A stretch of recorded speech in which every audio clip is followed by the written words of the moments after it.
Delhi liquor policy કેસમાં Rouse avenue કોર્ટે કથિત દારૂ કૌભાંડના મામલામાં અરવિંદ કેજરીવાલ અને મનીષ સિસોદિયા સહિત તમામ 23 આરોપીઓને નિર્દોષ જાહેર કર્યા છે।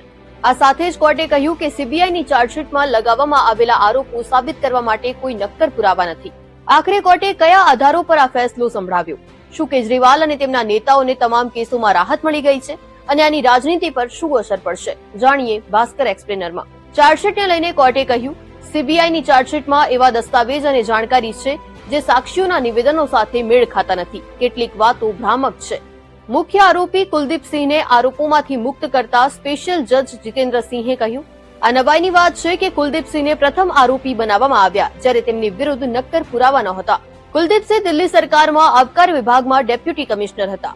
સીબીઆઈનો આરોપ હતો કે તેમને અન્ય અધિકારીઓ સાથે મળીને નવી દારૂ નીતિ બનાવવા અને તેને લાગુ કરવામાં ગેરરીતિઓ કરી હતી। કોર્ટે મનીષ સિસોદિયા વિશે કહ્યું, સીબીઆઈ તેમની વિરુદ્ધ પ્રથમ દ્રષ્ટિએ પણ કોઈ નક્કર કેસ બનાવી શકી નથી। તેમની પાસેથી કોઈ રિકવરી પણ થઈ શકી નથી।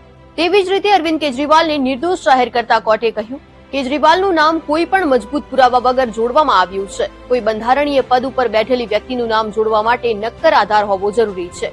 કોઈ પણ મજબૂત આધાર વગર આ આરોપ ટકી શકે નહીં કે કેજરીવાલ કથિત કાવતરાનો ભાગ હતા। હવે જાણી લો કે કથિત દારૂ કૌભાંડ આખરે શું છે અને આ મામલામાં અત્યાર સુધી શું થયું।